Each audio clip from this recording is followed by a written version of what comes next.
Welcome to On the Go with SELACO, the podcast where we introduce tips and techniques for job seekers in Southeast LA. And now here's your host, Margene Clements. Greetings, listening world, and welcome to On the Go with SELACO. And today's episode, just the basics and some tidbits for job seekers. We're your host, Margene Clements, and our skills team, Tammy Ferranti-Lansdowne, Vivian Hochschild, and Shirley Green, hope to have a fun-filled conversation that will ultimately help all job seekers in their search for that next job. Our first question is for each one of you. Shirley, tell me, what knowledge or experience do you think you have that will most benefit our audience?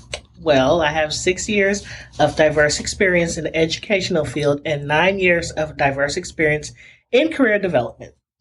Great. Thank you, Shirley. Vivian, how about you? Well, I have 13 years experience in workforce development and at least 8 years experience in Toastmasters. And having worked with hundreds of employers, I feel very qualified to answer any and all of these questions. Thank you. I should be counting the total number of years experience everybody has, but I'm not the best mathematician. So Tammy, how about you? Well, being a job search workshop presenter for the past 8 years or so, I've met many job seekers and have seen their struggles and their successes. I've seen what holds them back in life and what works and propels them forward in life and work. Great. Tammy, I'm going to ask this of you because you have what a lot of people would call a dream job. You're the graphic artist. You're the marketing person. Right. And that's what a lot of people would love to have the talent for and to do. But what occupation other than graphic artist or rock musician would you like to attempt? And how would you go about pursuing that profession or occupation? You know, that's a very interesting question because it brings to mind something else I've learned along the way in my working life. It's about our job satisfaction. You know, it has little to do with our career choice. For instance, 17 years ago, I started here at SELACO as a temporary front desk receptionist, and I never thought in a million years that I would want to work in a workforce development agency. I mean, that doesn't sound like the most exciting kind of career for a musician and an artist, right? So No. Here I was, a creative artist and musician, and I never saw myself working in a place like this. Well, I got a temporary job here at SELACO, and I learned that my skills as an artist and a musician actually transferred into this 9-to-5 office job. The degree that I have in illustration and my certificate in graphic arts helped me become the graphic designer here at SELACO. And being a musician actually helped me to become a job search workshop presenter. And you know what? I learned to actually love my job. I found it really interesting. I developed myself. I got a chance to develop my coworkers and work as a team. And it was something that I developed a passion for. So it kind of turns around that old saying, you know, do what you love. And I'm saying, love what you do. So it's interesting. If there was a second thing I might do, it's kind of corny, but I might be like a wellness coach, I think. What about you guys? Imagine me as a wellness coach. Yes. Oh, yeah, I'd like to give some classes, take retreats to faraway, wonderful places, train others, and help them find peace, balance, and health, mind, heart, and body, kind of thing like that. That's great. You could also share that you walk every single day, and that is definitely something that is good for wellness. So you have another transferable skill right there, Tammy. Yes. Okay, I love this question, so I may just ask it of everybody. Shirley, if you were not a job developer, business service rep, case manager, career development specialist, what occupation would you choose, and how would you go about moving into that occupation? Well, I think I'd be a medical assistant. Yes, Really? A medical assistant. That Yes. surprises me. Yeah. Yeah. Tell us more. So what I would do, I would start by identifying what schools are accredited and have the best employment outlook, the percentage rate, and who would be a best return on my investment. Mm-hmm. I would also conduct some informational interviews one-on-one with people in the field. And then from there, I would basically reach out to different medical assistants and different office managers.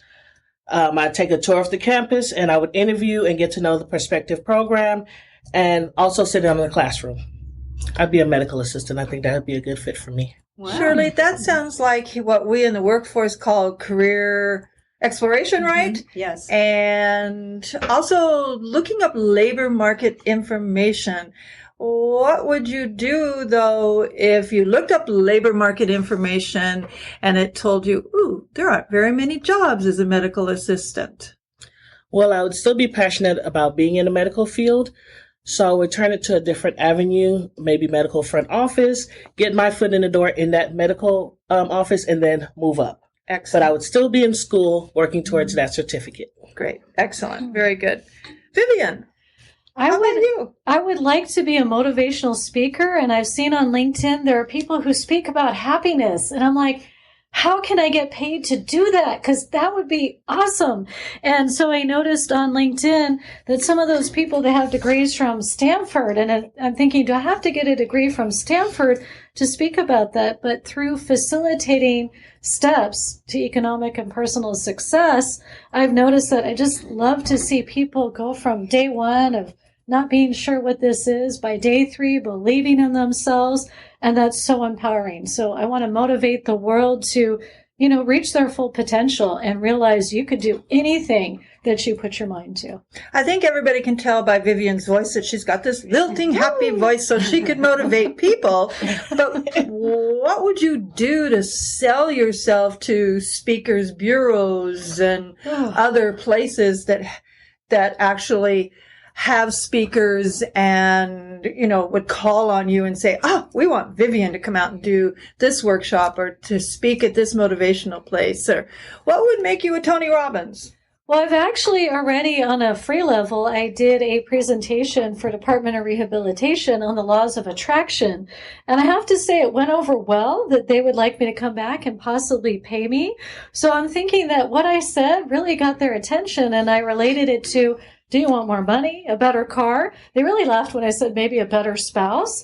They really identified with that. And so having activities involved in that and just really encouraging people to perform at this level. So I would definitely research it more, but like I said, it seemed to go over quite well. Great. That's one way to do free stuff. Mm-hmm. I didn't get a chance to answer that. I think I'd like to be a customer of a wellness coach. Go there and do some yoga, find out what they do, and then interview them, right? Find out what they did to get into that career and study their path and get to know them and become a customer, build relationships. That's one of the best ways to get into a new career. Networking, absolutely. And going back to what you were first saying, that informational interview, isn't that what that's called? Informational interview, yes. Make friends. Yes. Right. Mm-hmm. Yes. Find out about the business, the profession. Yeah. Get to know the people in the business. Get to know the employees in the business. The customers, the employees. Right. Yes. And it can be fun. Make it a fun thing. It is fun. I did that for free and it was fun. I had a good time. Yeah. So met a lot of great people. Yeah. And volunteer. I have to, volunteer. And I can volunteer, doing graphics for somebody. I don't have to be on the premises. I can make phone calls for them. We can walk around and pass out information. Lots of things. Pick people's brains. Yep. Mm-hmm. Well, speaking of what you'd like to be and how you would get there, don't you think you and job seekers have to know what your skills are before you can do any of this? And why would you need to know what your skills are? Absolutely. I think your skills are your selling point. You guys agree? Yes, absolutely. definitely. Yes. It's the chance to tell the employer about your transferable skills, those skills that you gained at your past jobs and that you can bring over to this new job. Your work content, your skills, and how the employer can benefit from them as well. This is what you bring to the table. You can't sell yourself if you don't know what you're selling, right? You need to know what your skills are and be able to talk about those skills with that employer. Yeah, absolutely. Tammy, any thoughts? Not only that, you find out what you like to do and what you can offer an employer. Know what your skills are as far as your work ethic is concerned. Because remember, employers just don't hire two hands. They hire the whole person. They hire the whole personality. And employers do make choices based on that whole person, whether or not they're going to be a fit. So knowing your whole being is going to help out in the end, not just your skills. Yeah. And that comes down to really knowing what your values are too. Do they match with the company? Because you might have the skills, but if your values are not a match to the company and the culture, it's just not going to work out. So I think that's key. And also they state on LinkedIn that sometimes they will hire you based on your volunteer experience, not even your paid experience. So I think it's a combination of everything, but you have to know what your skills are.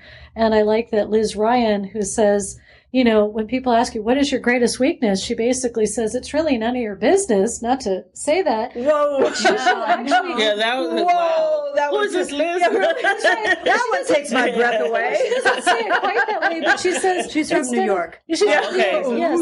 But she's the founder of the Human Workplace, and she says you should talk about your strengths and how you're working on those, because obviously you're not going to apply for a job where you'd be using your weaknesses. So I'm not going to apply in fiscal because I'm not good at math. So that's what I was mentioning as far as your strengths. No, I mean, it makes sense. It's Yeah. that's just kind of a woo moment. But it got your attention. Oh, yeah.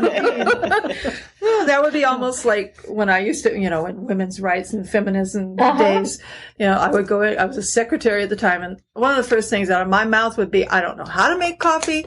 And even if I did, and I would say that because I don't drink it, I don't know how to make it. And even if I did, I'm not bringing it to you. Oh my gosh, no. Wow. I would get hired. You got hired. I would get hired. There you go. So sometimes you can do those shock and awe things, Only sometimes. Only sometimes. yeah, you gotta- Feel the audience out first. Not the general That's rule. what I was going to say. Right. You've got to feel the moment out. You've got to know when you can do it. Like you got to know when to hold them. Instincts. Yes. Yes. Okay. When I used to do workshops and we would talk about skills in interviewing, my big thing was, and my customers in the workshops did not like it, but stories. So how do you feel about job seekers telling stories to prove their skills in the interview? Yay? Yay. Oh, yes. It's a word picture. Am I right, Vivian? Yes. What? Yeah, it's a word picture. Well, it's also PAR. It's problem, action, result. I want to know what the problem was. I want to know what action you took. But more importantly, I want to know the result in terms of dollars, in terms of time saved, because every company is interested in that. So if you can give me a PAR story for every situation, I'm interested. Because if you did that for them, you can come over here and do it for me. Right. Exactly. I agree. It's the best way to help people remember you. Employers see hundreds, lots and lots of people. And the only way to remember you from everyone else is to tell those good, effective stories with a beginning, middle, and end. To make sure it doesn't ramble on too long, make sure it has a point, make sure it is relative to the employer's interests. But a good story is fabulous. Remember, stories sell magazines, stories sell books, stories sell movies, and they can sell you too. Gosh, I couldn't put it any better. Any better, yes. Just think, piggybacking on what Tammy said. You're sitting there and an interviewer has interviewed 10 people that day. And every one of them has said, yes, no, I'm a good worker, I'm a this, I'm a that. But you tell a story, PAR, and that job interviewer is going to remember you above everybody else. And that's one of the things that gets the job. Yeah. Absolutely. Yes. In my workshops, the things that people take away are the personal stories I tell to demonstrate an example or a situation. That's what really gets their attention. So if I get your attention from a story, don't you think it'll work in your interview too? Absolutely. Yeah. It's the name of the game. It's the name of the game. What do you think is one of the most common reasons for people failing to get a job?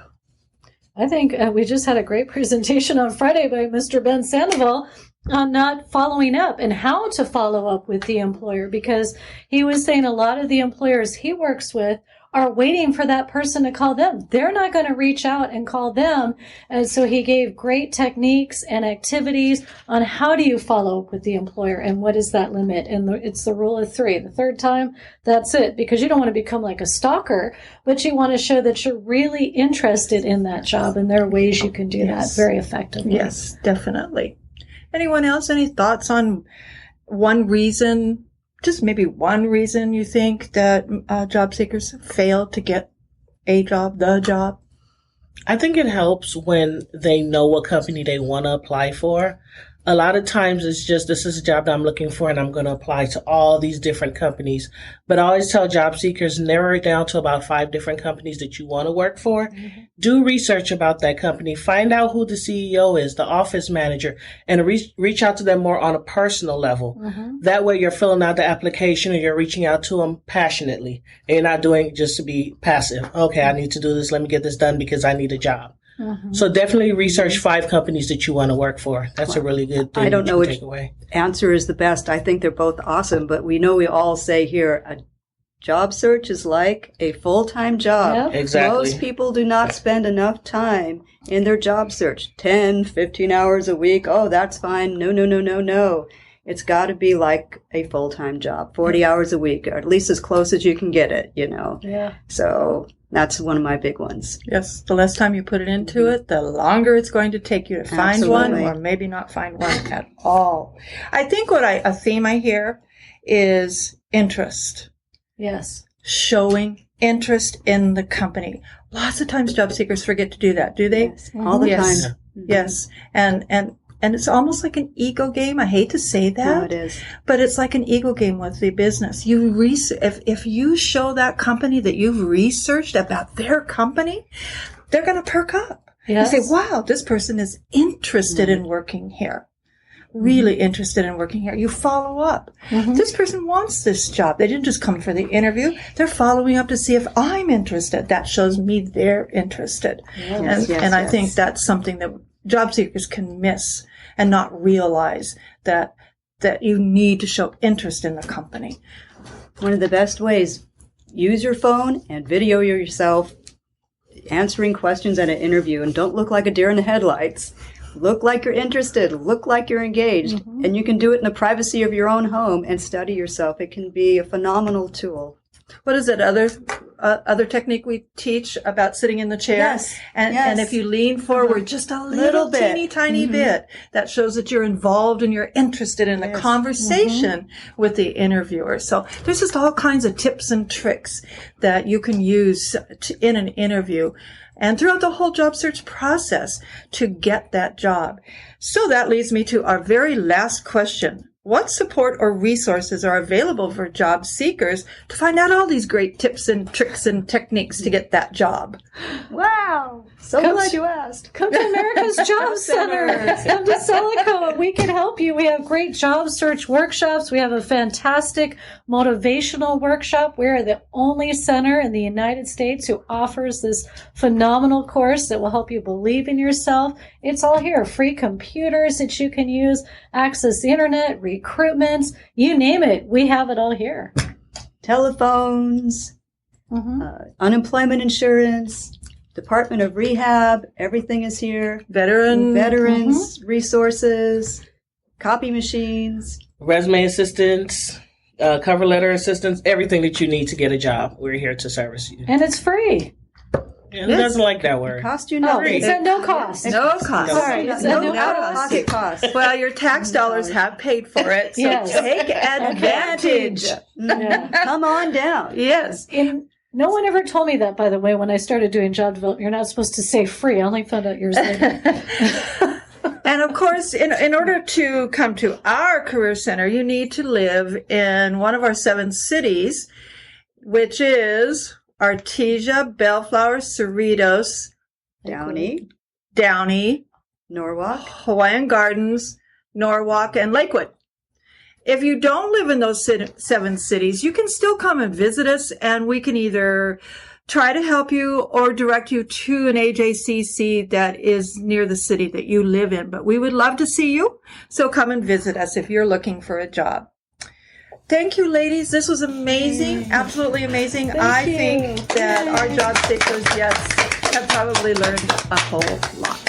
Thank you for listening to On the Go with SELACO. If you've enjoyed the episode, please subscribe to the podcast on iTunes. You can also download our app, available for free on Google Play and the Mac App Store.